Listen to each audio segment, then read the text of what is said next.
I don't know, probably you're aware, but in Chinese idea of space, future is not in front of us, future is behind us.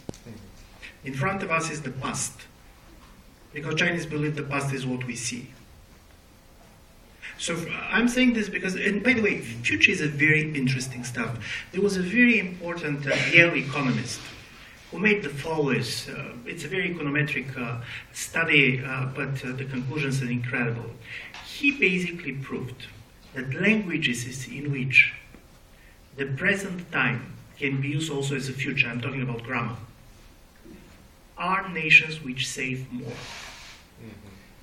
Germany and China save more than, for example, Russia and English-speaking country, where in order to create a future tense, you should say will. Why? Because basically future looks closer.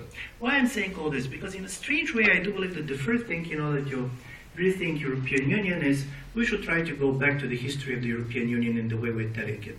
We're always telling the history of the European Union is a history of a project.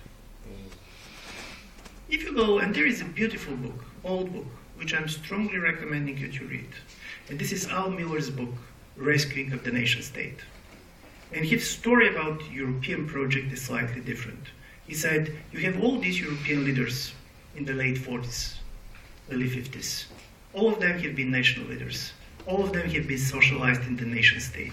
When somebody is telling you that Adenauer was much more pro-European than, for example, Merkel, try to imagine, is it possible? Adenauer was born in the nation state. And for him, the basic problem was not how to create Europe, but how to save the nation state that existed. And he knew that the nation state had been totally discredited because of war, because of destroying the life of people. And if you can imagine how this city looked like in the 1950s, it was ruins. The only way to save the nation state was through the European integration.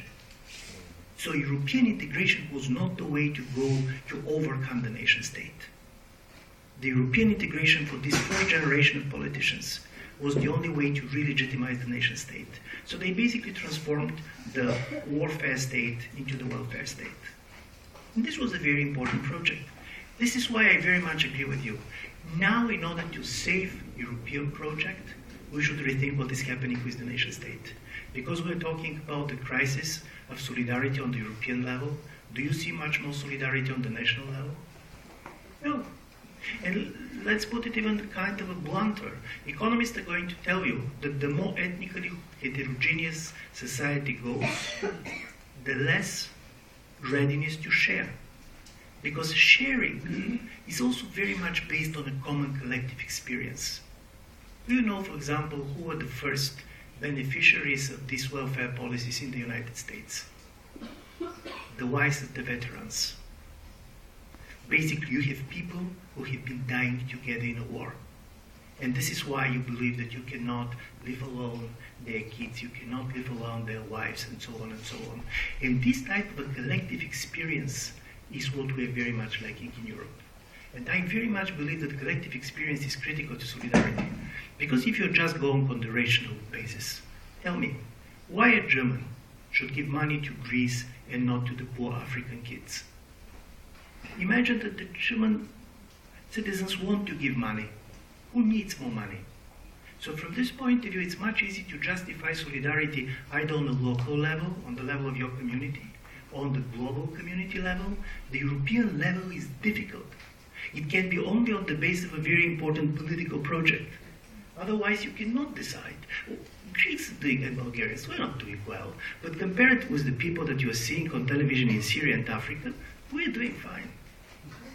And I do believe this is a very important story to justify solidarity on the emotional level, because European Union has a very important institutions of solidarity, and they worked. How to make people make it legitimate is a major issue. And here we go to the problem of green Europe and all this story. For me, the only major advantage that Europe today has compared with any other parts of the world is that the project that we're facing today is the projects that they're going to face tomorrow. Aging, we're aging, but Chinese are aging too. And they're aging with one kid. Also, the old idea of solidarity and the welfare state that we invented, we're the first one to see that it is going to work differently. And I do believe that this is very important because the project of Europe, in my view, is going to construct ourselves as the political laboratory of the world. To try to become a much more self-reflective of what we're doing or not doing. Not just normatively. For example, I always had one of the problems with the green policies that basically Greens, when it comes to sustainable development, believe that they know what should be done. No, we are trying. Certain things does not work. For example, some of the solar policies in this country probably were not the smartest thing that happened. But my idea is we're the one that are the experimenting part of humanity. And this is where I see the new political identity of Europe.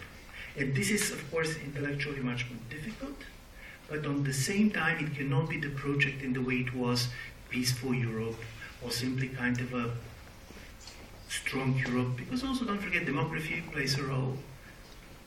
Europe as a part of the world population is going to decline. Our economic power is going to decline simply because of numbers. And from this point of view, to reperceive ourselves, to believe that the next project is going to be very different than the previous one, for me this is the major challenge, especially for the politicians. Because if Chinese see the past in front of them, I do believe that politicians see voters. And this is even more telling than the past. Thank you. Okay.